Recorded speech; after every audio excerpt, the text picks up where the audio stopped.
Hello. Hi. Today I want to talk about why people let their yoga practice slip. So, how have you been practicing yoga? How is your practice? Have you always been consistent with your practice? Always practice regularly, daily, weekly? Or have you been dip in and out? Sometimes you practice, then you let it go for a little while. Or maybe you used to have a practice, you used to practice regularly, but now you don't practice so much, or you haven't practiced for a long time. So there isn't a good or bad way to practice, but today I just want to analyze and see why people let their yoga practice slip. So probably this is something everybody can relate to, is too tired. I feel too tired. I cannot practice. So you just don't practice that day, and it becomes a habit, and you give up yoga completely.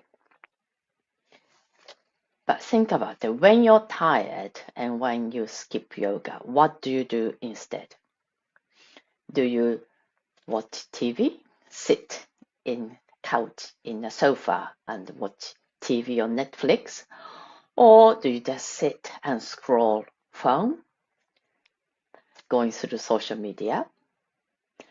So when you are tired, often when you do yoga, you surprise yourself because you can do more than you think. You find yourself not as tired as you thought.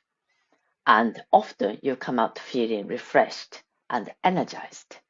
And also, if you start practicing, thinking, maybe remembering my broadcast and think, okay, I'd better practice. Then do a few sun salutation, few postures.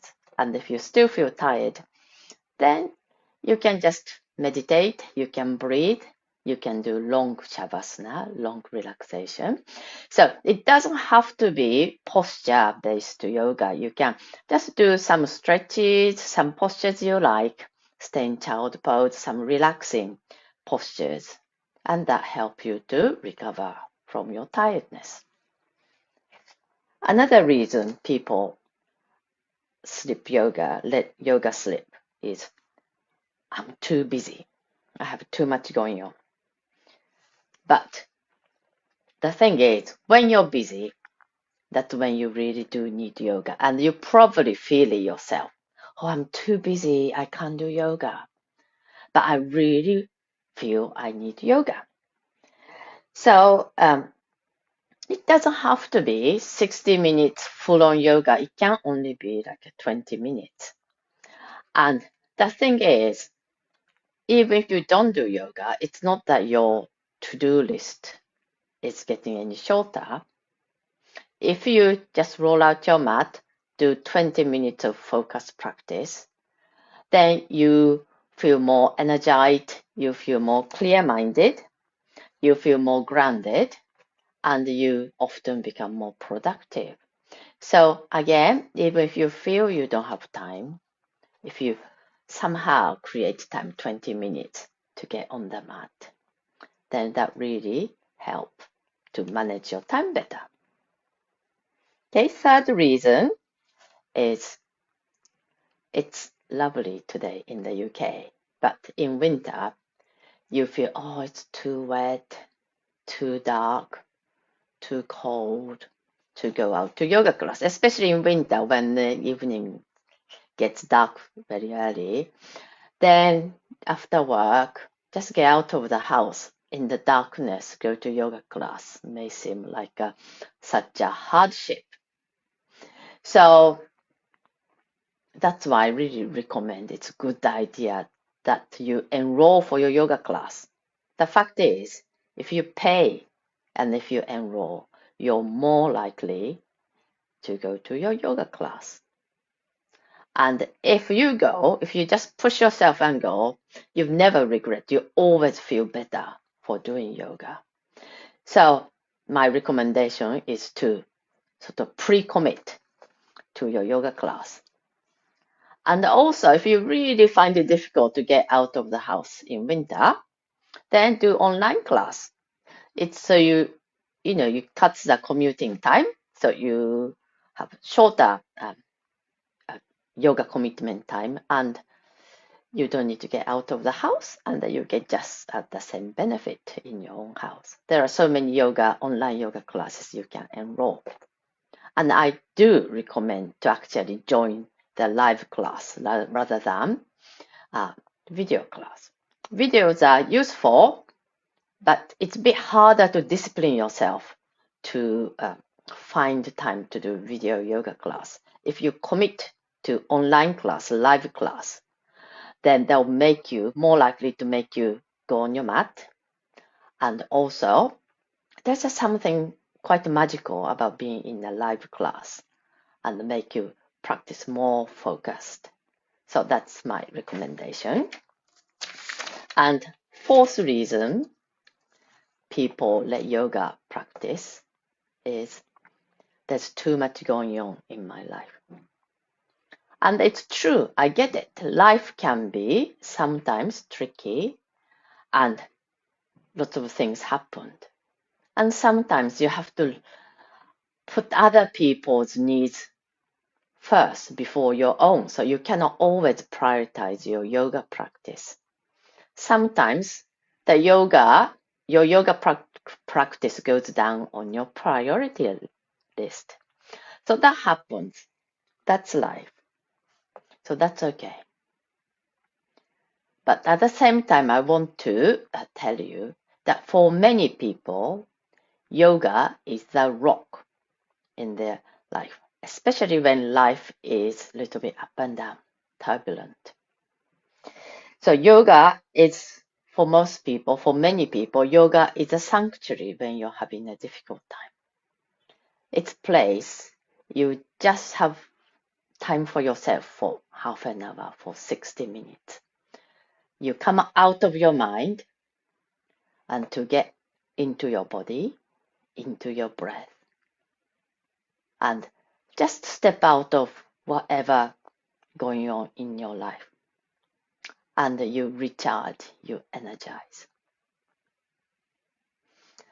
The first definition of yoga, according to Patanjali's Yoga Sutra, is yoga is stilling of the mind.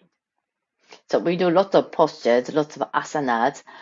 Yoga is really good for your physical health, but yoga really is about stilling your mind, helping your mind calm and focus. Okay, and number five, and this is quite common. I have dodgy knees. I have bad back. I have bad shoulder.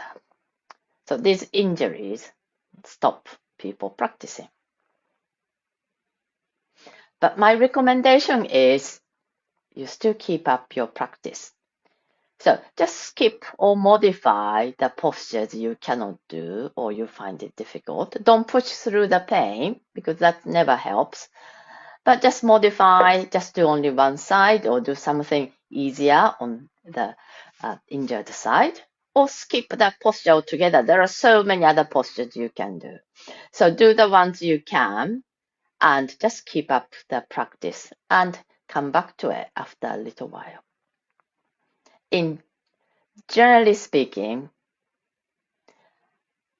if you have musculoskeletal problem, movement helps, exercise helps. Movement is medicine. So gentle exercise, or sometimes slightly more than gentle exercise, is really help you to recover. I have this ongoing knee problem in the last few years.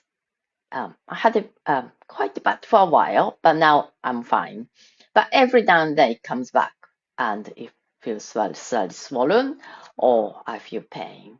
And if that happens, I actually increase the amount of standing postures. So I work on the leg more and that helps the recovery.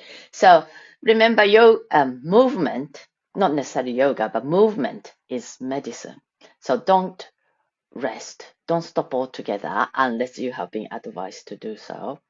And most of the time, movement helps the recovery. Okay, so these are just my little observations and own suggestions from my teaching experiences and experience with mixing with other yoga teachers and other yogis. So yoga meets you wherever you are. If you have lots of time, or if you only have 10 minutes, or if you're fit and healthy, or if you have injuries, or if you're happy, or if you're a little bit down, yoga is always there for you. So I hope you can keep up your practice. Thank you.